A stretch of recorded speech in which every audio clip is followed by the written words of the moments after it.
At 10,000 feet above the Amazon jungle, a 17-year-old girl feels the floor vanish beneath her. The plane shudders. Lightning explodes outside the windows. Overhead bins burst open. Bags and gifts fly through the air. Then the side of the cabin tears away. 1 second, she's a passenger in her seat. The next, she's outside the aircraft, in open sky, still strapped into a row of 3 seats. No parachute, no control. Far below, a flat, endless green canopy. 12 days later, this same girl will walk out of that jungle alive. Her name is Juliane Koepcke, and there is one simple jungle rule from her childhood that may have saved her life. This is her true story. Juliane grew up between 2 worlds, Lima's busy streets and deep Amazon rainforest. Her parents were German scientists. They ran a small research station called Panguana, far inside the jungle. Out there, the forest was her classroom. She learned that some plants can feed you, others can kill you, and her father repeated a few simple survival rules about the jungle. Later, one of those rules would become the line between life and death. In 1971, Juliane finished high school in Lima. Her father was already at Panguana. Juliane and her mother planned to join him for Christmas. They booked a flight from Lima to Pucallpa. The airline was LANSA. Its safety record was bad, but the timing fit their plans, so they took the risk. They boarded Flight 508 and took their seats near the back. For a while, everything felt normal. Takeoff, climb, passengers talking quietly, some dozing. Outside, the clouds grew darker as the plane crossed the mountains toward the Amazon. Then the turbulence started. The aircraft jolted hard. Overhead bins slammed open. Bags dropped. People grabbed their armrests. Lightning flashed so bright it lit the whole cabin.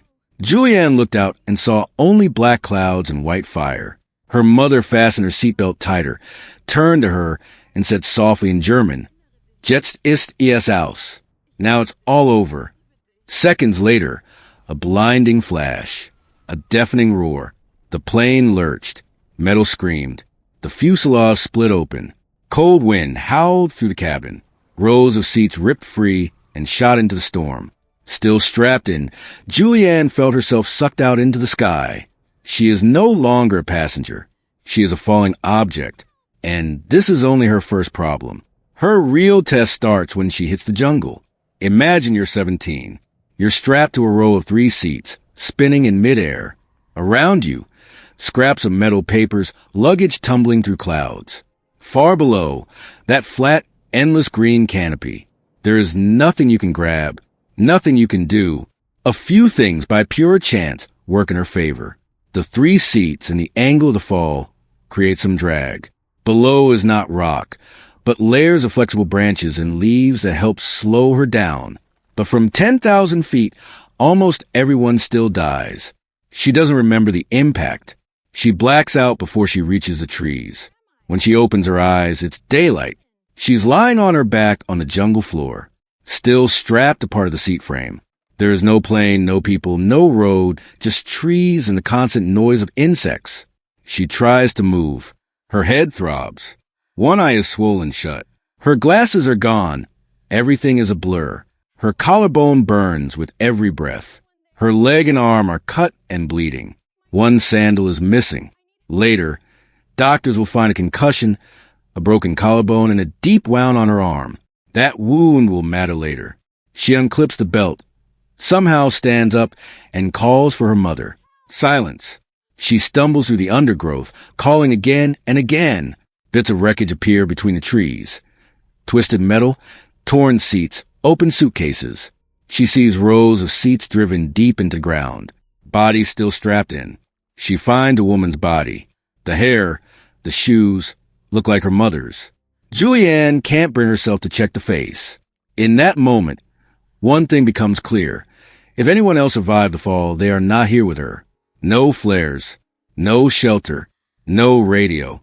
Just a few candies from a broken suitcase. Now, the jungle is both her enemy and her only chance. As evening approaches, fear shifts into something colder. Decision. If she stays here, she'll die slowly.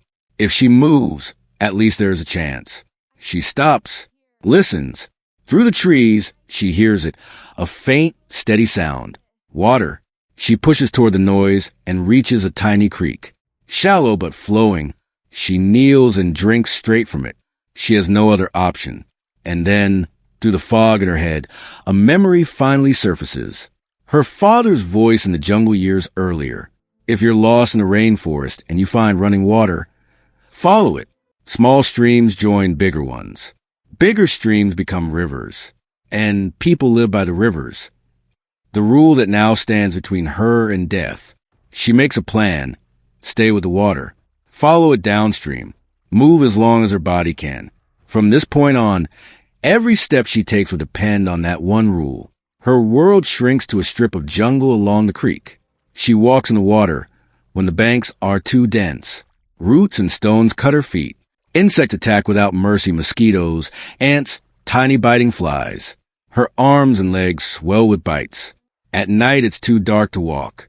One bad step, one broken ankle, and it's over. She curls on the damp ground near the water, listening to frogs, monkeys, and unseen movements in the leaves. She refuses to eat unknown plants. Starving slowly feels safer than poison. Her injuries worsen. The deep cut on her arm turns ugly. Soon she sees it crawling with white maggots. Days blur.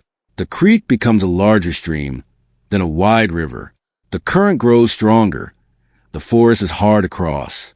Sometimes she clings to floating logs and lets the river carry her. She knows piranhas are worse in shallow, muddy water near the banks, so she tries to stay toward the middle. She grows weaker, half blind, drifting in and out of awareness. But one idea stays clear. Downstream means people. People mean rescue. Around the 11th day, something appears that does not belong to the forest. On a bend in the river, she sees a straight line, a boat, a small motor canoe pulled up on the bank, next to a simple wooden hut. She drags herself out of the river and into the hut. It's empty, but there are pots, tools, and a can of gasoline. Her arm wound is now a moving nest of maggots. She remembers hearing that fuel like kerosene can kill them. She takes a breath and pours a little gasoline on the wound. It feels like fire on her skin. The maggots rise to the surface. She picks out as many as she can. That night, she sleeps under a roof. She has no idea who will walk through the door tomorrow or what they will think when they see her. The next day, she hears voices. 3 Peruvian woodsmen arrive at the hut. They freeze when they see her. A thin girl, one eye swollen shut. Barefoot, skin covered in bites and scratches, dress torn. For a moment, they think she might be some kind of forest spirit. Then she speaks. In broken Spanish, she tells them there was a plane, a storm, an explosion. She fell. She has been alone in the jungle for days. They clean her wounds as best they can. Give her a little food and water. Let her rest. Then they lift her into their boat. The same river that tested her for 11 days now carries her toward safety.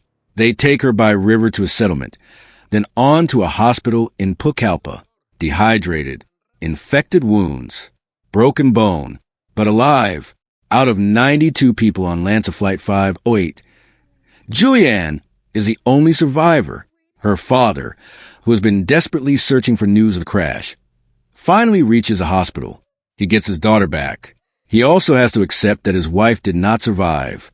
Investigators confirm the plane broke apart around 10,000 feet in a violent storm. Almost everyone died in the air or on impact.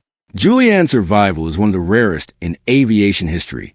She later studies biology in Germany and returns to Peru to help run Panguana. She speaks openly about survivors' guilt and years of nightmares. But she also says this: "It was a jungle that saved me. If we had crashed in the mountains, I would have frozen. The forest gave me water, shade, and the knowledge to get out." Her story looks like a miracle, but behind the miracle were small, repeated choices. Remember the rule. Follow the water.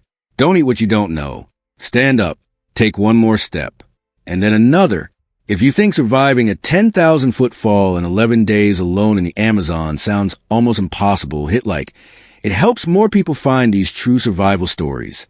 For more real tales from jungles, mountains, oceans, deserts, and frozen places, subscribe. Many more stories of luck, endurance and quiet courage are on the way.